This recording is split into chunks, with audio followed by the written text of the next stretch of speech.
All right, what's up, everybody? How are you all doing? This is Sean Patterson, and we are on the Patterson podcast. We have for our inaugural episode a very special guest in the scientific community. His name is Dr. Darren Lee Pomey. He is from the University of Rochester Chemical Engineering Department, and we are just going to ask him a few questions about his life and then a little bit about his research. Dr. Lee Pomey has a YouTube channel and he's basically viral when you consider his niche. Um, and so we are very happy to have him here for our inaugural guest. And so, Dr. Lupomi, great to have you on the podcast. Great to be with you, Sean. Thanks for the invitation. Yes, sir. And so, can you tell us a little bit about your background as a student at Boston University and then Harvard University, and what it was like making that transition from undergraduate to grad school? Further, was it here that you got into your research on semiconductors, or have you always had an interest in them from an early age on? There's a lot there. So if I forget part of the question, go ahead and remind me. So Yes, sir. I started out in growing up in a town, Hilton, New York, which is northwest of Rochester, and I was a huge nerd. I spent a lot of time building Lego sets and watching Star Trek and programming kind of baby computer games. But in high school, I took chemistry and I really enjoyed my chemistry classes. So I went to Boston University and for some reason, I didn't apply in chemistry. I thought I wanted to be pre med. So I thought biomedical engineering would have been a better major. But I dropped out of biomedical engineering. I changed my major to first anthropology, long story, and then Wow. to biochemistry, and then straight up chemistry, and then added a minor in physics. Around that time, I started working in a lab with a professor, James Panic, doing organic synthetic chemistry, so chemistry of molecules that could be used as medicines, perhaps. Then I applied to PhD programs. And in chemistry, usually you don't apply to a master's program. You usually apply directly to a PhD program, at least for kind of the top 50, top 100 programs in the United States. You apply directly to the PhD program. And that was at Harvard. And I worked in the lab of a very famous chemistry professor, George Whitesides, and his work focused. I shouldn't say focused because he did a lot of different things. And one of those things was nanofabrication engineering. And so I worked on a project in making small structures for solar cells and chemical sensors and potentially biosensors. And so, yeah, that's kind of how I got my interest in nanostructures, in organic semiconductors, kind of combining these interests. And I'd be happy to develop any parts of that story that you want. Nice. So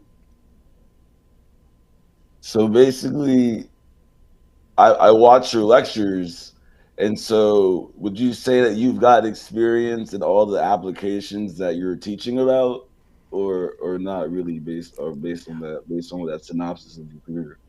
One of the funny things about one of the funny things about teaching is that we have the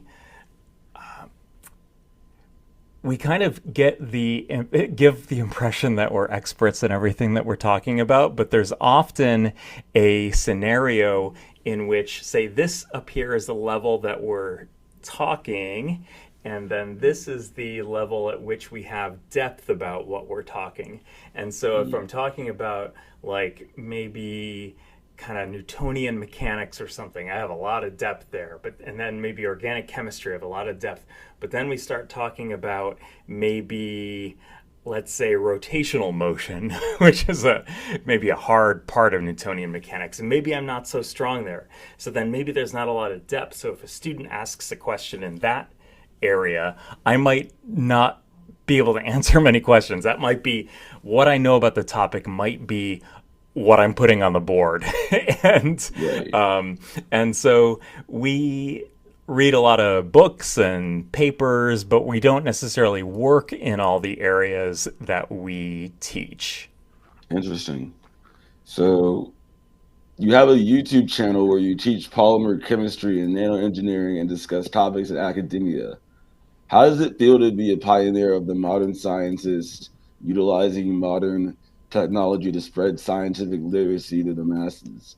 Further, what inspired you to take on this monumental task of breaking down complex topics into such understandable language? Well, thank you very much for the kind words, that it's understandable language. I really appreciate that, and that's something that I work hard on. I've always been somebody who enjoyed being on stage. When I was a Oh, little kid, I used to have this video camera called the PXL 2000, which was a camera that recorded 10 minutes of black and white video on an audio cassette tape. And so it had such a high data rate, it would just spin and spin and spin, and it would record this video on audio tape, which was crazy, and it was a kid's toy, and that was the greatest present that I ever got. But it probably only worked for like a year or something before it stopped working. And I would make movies, like I made a Star Trek parody with my friends. I did little stop motion animation kinds of things, and maybe through high school and so on, I used to be in student leadership roles. Like I was president of the marching band. I know I'm really such a cool guy, right? I was like no, president that's of really cool.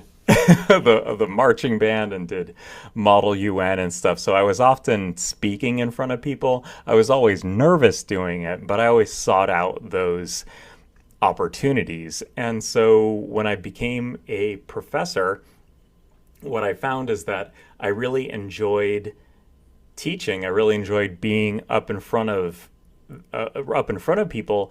But after a few years of teaching the same courses, I really got bored by teaching the same material over and over again.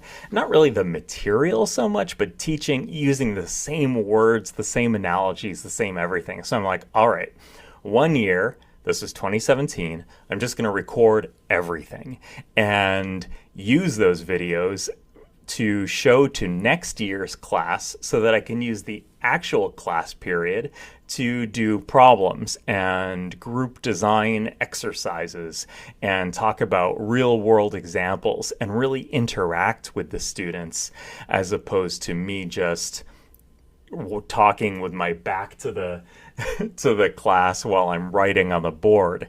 And so I recorded all those lectures. There may be like there are 3 courses that I recorded that year that are about 30 lectures each, 25 to 30 lectures each.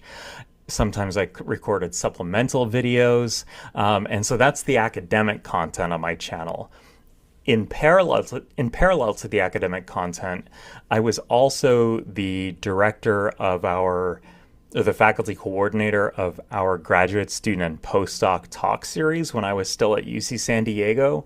And we would talk about all kinds of issues important to research, but not something that would be covered in a class, like how do I file for intellectual property? Like, how do I get a patent? How do I interact with the media? How do I write about my results? How do I talk about my results?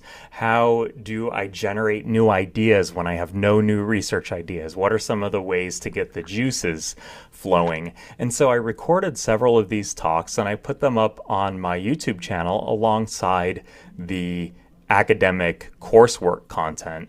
And originally, the purpose was just to give my students who couldn't make it to the class, or couldn't make it to the seminar, or in the case of the academic coursework, maybe I could use those in like the flipped classroom, active learning methodologies that I mentioned, where you use the class time for other stuff. But then Right. people from outside started watching, and I found that the community that was kind of engaging with this material was really supportive. I have the best YouTube commenters in the world. They're they they they're excited and curious and grateful, and I don't get a lot of like the I don't know, The the scorn, or backlash. right, Right. that's Right. the the flaming kind of flamer spam that shows up on some YouTube comment threads. And I so think I it's I because it's got esoteric information that people really like. That's what makes it so fun because not many people know about nanoengineering and polymer chemistry. And so, I mean, even in universities, not every chemistry program has polymer chemistry or right. nanoengineering. Yeah. So, Yeah, so I think the polymer class got to be the one that's kind of most watched, and I'll have people tell me when I go to the Materials Research Society conference or American Chemical Society conferences that their first polymer course was my YouTube channel. So I'm really excited about that. And then the nanoengineering course actually led to my writing this book. So I basically took all my lecture notes and I put them all in here. And then this what I was allowed to do by the publisher is put QR codes at the beginning of every chapter, so that leads to another series of videos that kind of wow. goes through the key points of each chapter. So I'm really happy with the synergy between the video content and the written content. And then there's also the podcast too, and the podcast is what I consider to be kind of the best YouTube videos, and especially the stuff that doesn't or that can be appreciated without the visuals. And so I put those on the podcast. Nice. And what can we expect in the book that's not in the lectures necessarily? There's a lot of detail in the book that's not in the lectures, but there is also some stuff in the lectures that isn't in the book. Um, the main thing is the problem sets at the end of each chapter. So if you really want to learn the material, we have the problems. And then I think I did a better job on the artwork um, in the book than I did on the board, just because I painstakingly drew all of these drawings. I actually did them on my see if I can find a good example. Yeah, I actually did them on my iPad. So like Oh wow. they're hand drawn images, and so yeah, there's and I think the explanations I really tried to hone. Right, it wasn't just me talking at the board.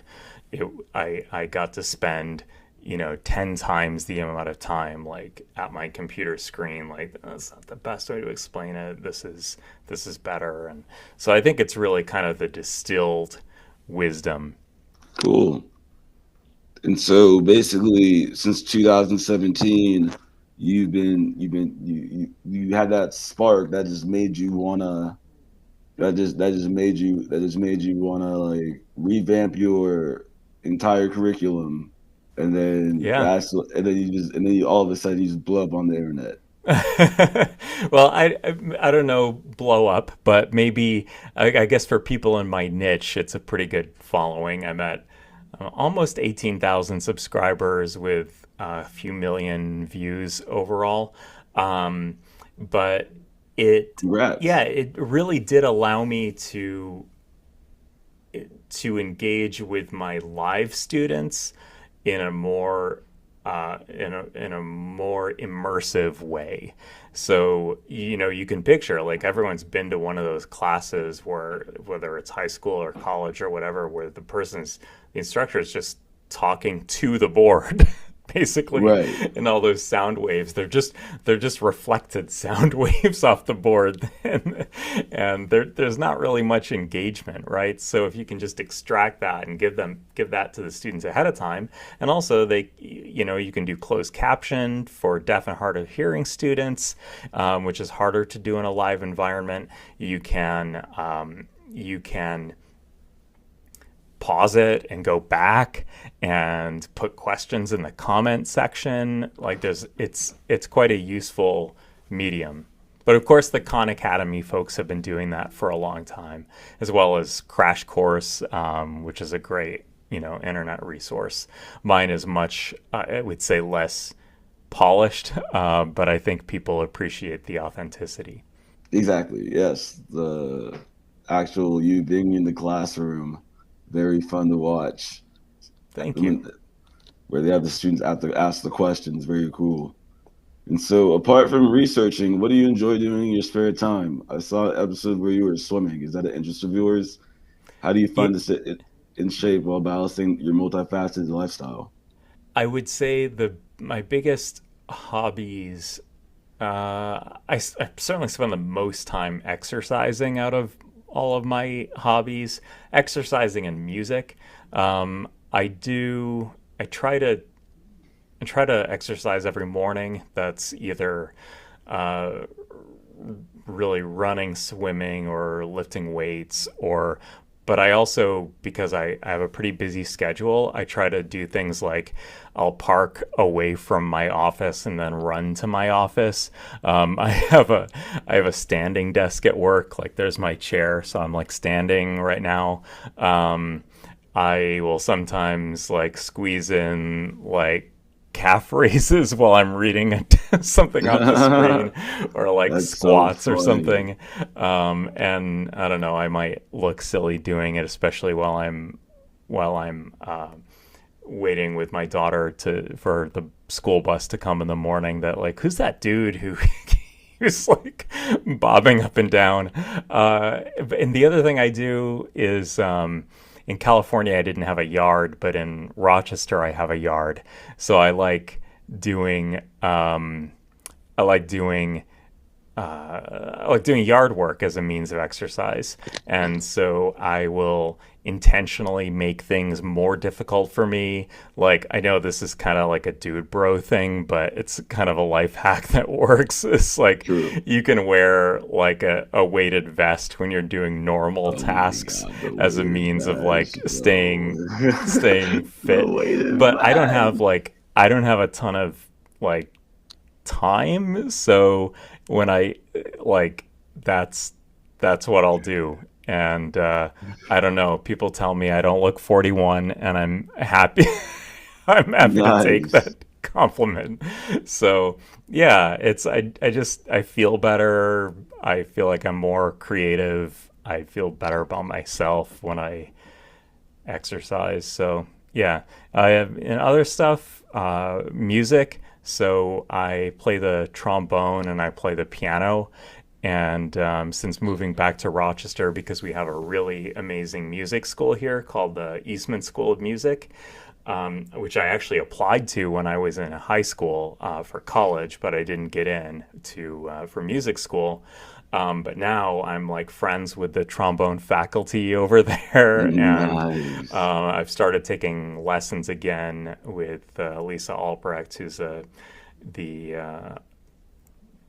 second chair trombonist in the Rochester Philharmonic, but she used to be the assistant principal in the New York Philharmonic, and has worked for ages in. I don't want to age her, but she's worked for a long time in the trombone community, and it's really an honor to get to study with her. So, yeah, that's another serious hobby of mine.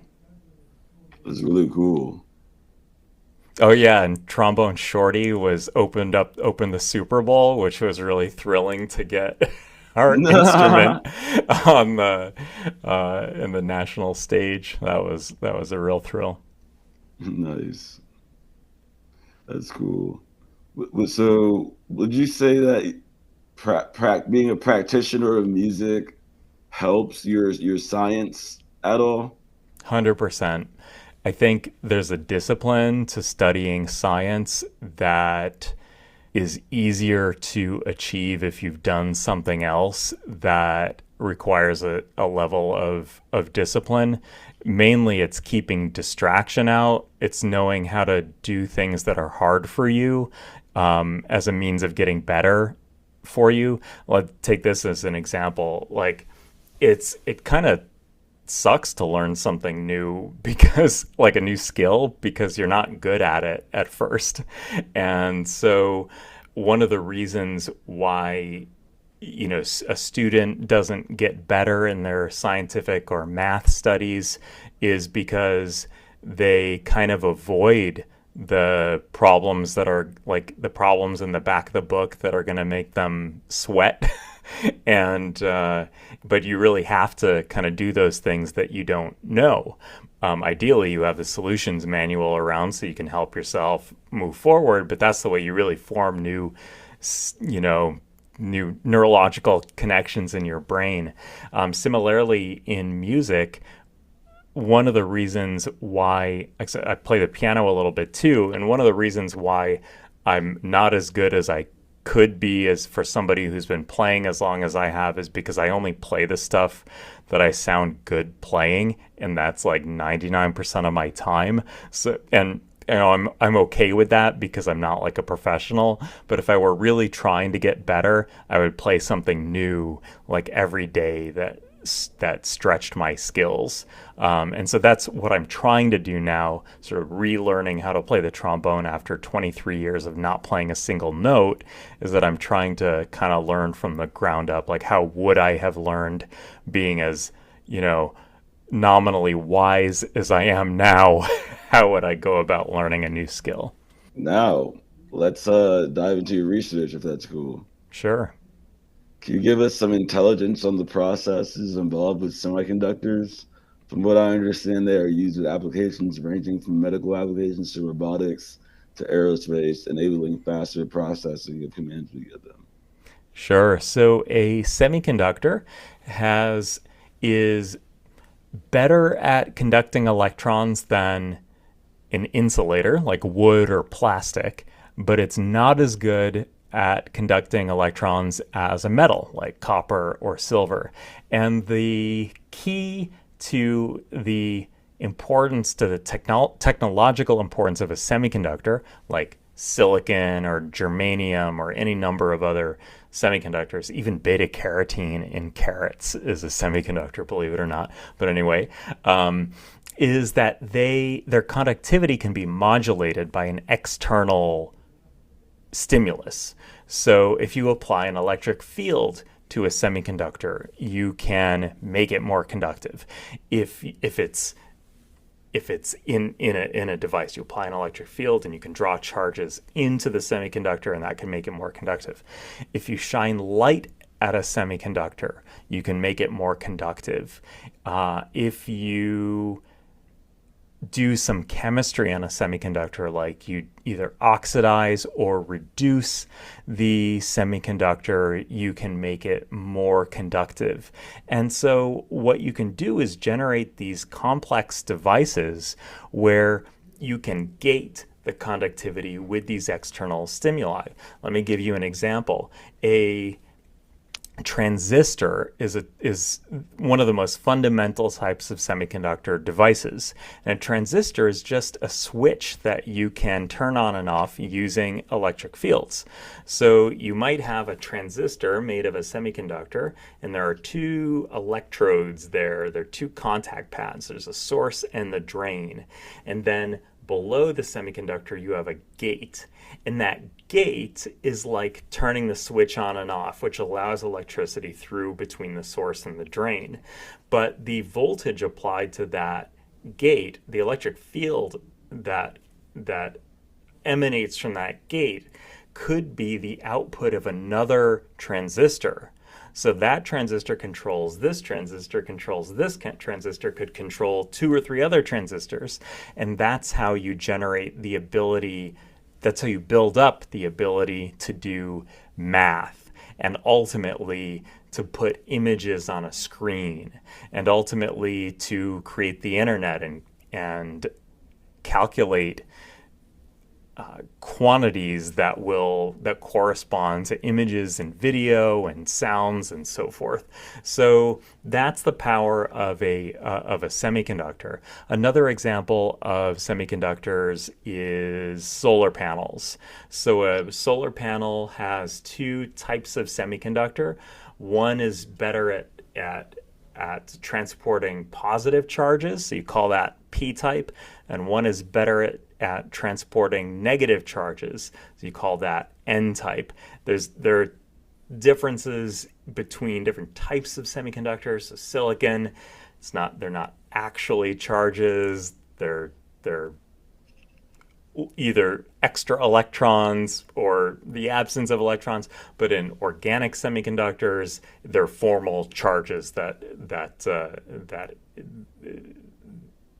it's easier to move around if it's n-type or p-type. Anyway, there's some subtleties, but suffice it to say that when you smush these two types of silicon semiconductor together and light comes in, you can get you knock an electron loose, and that's called an excited electron. And then what you leave behind is a positively charged hole, and that electron and hole will be separated by an electric field because you have this p and n type silicon next to each other. That asymmetry allows the positive and negative charges to go to opposite sides of the device, where if you hook up some wires, that electron and that hole will recombine in a circuit to power some device. And that's another example. There are types of biosensors where you could also gate, you can modulate or change the conductivity of a semiconductor if it is bonded to by a biomolecule like a virus or an antibody or something. And then that change in conductivity will tell you if the virus is present. Do you think that we have technologies that we could be using, but we just don't have the semiconductors for that technology to be active? Yeah, that's a really good question. So there are some cases, let's take solar cells, for example, where silicon has a really nice band gap. It's a very low band gap. But the problem is there's a peculiarity about silicon where it's not very good at absorbing photons. It's not very good at absorbing light. So while it has something called a low band gap, which means it's easy for energy to come in to excite electrons over that band gap, which is what you need to generate charges, you need so much of the material that sometimes it just costs too much money to make. So ideally, you'd have a really thin layer, like 100 nanometers, which is 100 billionths of a meter, and that would absorb all the light instead of 100 micrometers, which is about what you need for silicon. And so that's an example where a better semiconductor might actually make a technology better. Now, there are examples of thin film semiconductors that are very efficient at absorbing light, like amorphous silicon as opposed to semicrystalline silicon. So semicrystalline silicon is like little grains of stuff, or not polycrystalline silicon is little grains of silicon, whereas amorphous silicon is almost like a silicon glass, but that glassiness actually makes it more absorbing, which is pretty cool. The problem is it's not very environmentally stable. So one of the things that one finds is that there are rarely like pure solutions. You often have trade-offs as opposed to pure solutions. The area of semiconductors that I work most closely in is in organic semiconductors. And the organic semiconductors, it doesn't mean that they're grass fed and pesticide free. It means that they're based on carbon. And they these are some organic semiconductors are really familiar to us, like chlorophyll and beta carotene. These are brightly colored organic molecules that can also transport charge. It's even possible to make a solar cell out of chloroform and beta or chlorophyll and beta carotene. Believe it or not, it's not a very efficient one, but it works. So one of my research goals is to be able to make these kinds of organic solar cells more environmentally stable, to make them more cheap, to make them more physically robust. So, my particular lab, a lot of labs work in organic solar cells, but my lab's sort of claim to fame in this area is that we figured out ways to make them more flexible and stretchable and adhere better to the other materials in the device. Nice. So you're more focused on mechanical properties and Yeah, exactly. Yeah, mechanical properties of organic semiconductors. That's kind of how I got tenure, which is what they give to professors after they decide that they're not going to fire them. and, and you get nice. so that was my primary research topic for my tenure package in 2016.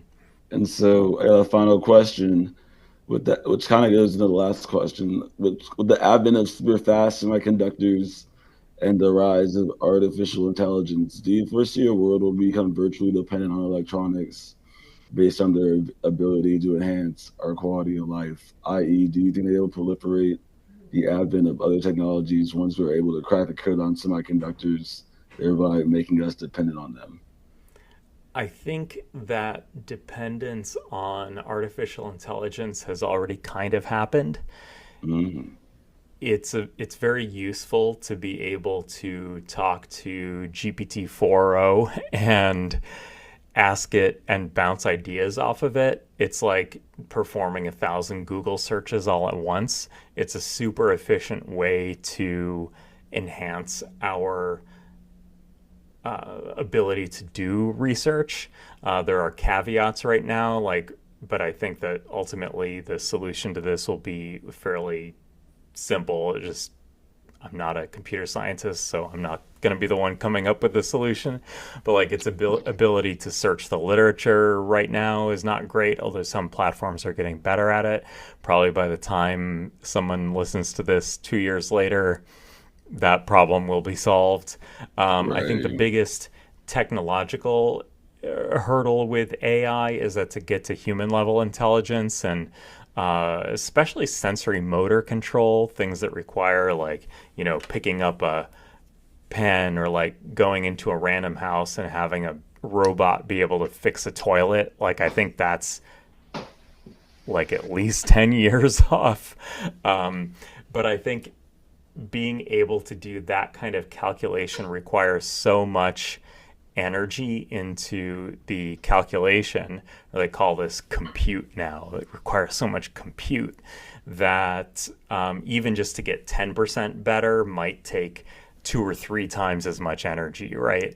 And I'm not they'll always find a way to make it more efficient, and even when they do, they'll just make the tasks more difficult, right? So that you still Right. end up burning the same amount of energy. But I think energy availability is going to be a big issue for doing tasks that are 2 or 3 times more complicated than what they can do now.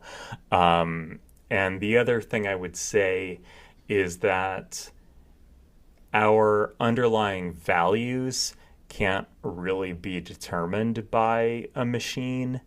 And that happens to be one of my values, that to be a human value, it has to have been created by a human. Like the value behind education is that you want to lift people up, you want to enrich their experiences, you want them to be able to provide financial security for themselves and their family and their friends and their neighborhoods. And if a computer comes by, I mean, AI says, "No, I don't value those things." Well, you know, I don't know, screw off AI. That is what we value. So I think they call this, I guess, the alignment problem.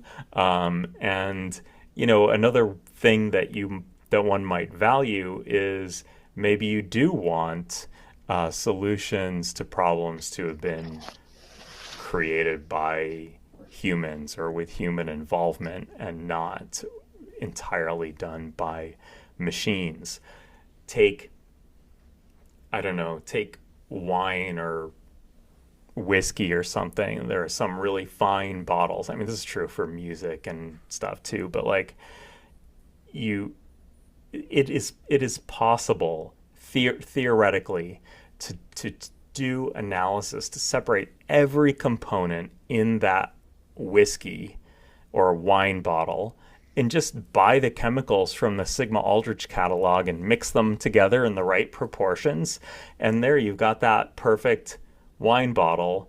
But if you sold it that way, no one would buy it, right? They might buy it as an interest, but they want that thing that was made in like the slow, stupid way. I mean that in the most generous way possible. Like they want that wine that has been fermented over you know however long and then aged in oak barrels for however many years and whatever, or aged in the bottle for years. Same thing for whiskey. Like a violin, maybe you can make exactly the same sound as a Stradivarius, but you can do it with some 3D printed knockoff where you've done the calculation. I think it's easier for whiskey than it is for musical instruments, but let's just say in principle you could 3D print something that was going to give you exactly the same acoustic overtone series. It was going to give you the same articulation. It was going to give you the same everything. But when you sold it, the seller would know that this is a real handmade violin, and then this one is a 3D printed thing that like took 5 minutes to make or something. And like you, even if they sounded in principle exactly the same, I think our human values would tell us that Mm, the legit one, the one that was made using time honored fabrication processes and woodworking and everything, would be the better one, or the one that you would actually value having. Same thing with scientific discovery, let's say. right. I read you loud and clear.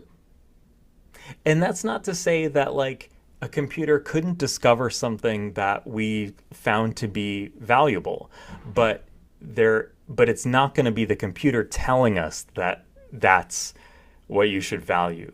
Like what if it comes up with some, I don't know, really like obscure kind of stupid fact about the universe, like the weight of that brick over there in that building is exactly 1058.254627 grams.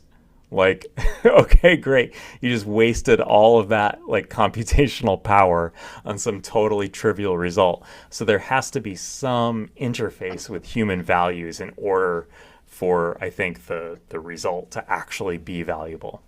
Well, that's all my questions I have for you today.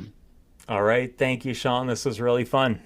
Yes, sir. Thank you. Thank you for your time today, Dr. Lee Pummy. And once again, everybody, this was our inaugural episode of the Patterson podcast. Please like, follow, share, and subscribe. And I'll see you in the next episode. Peace.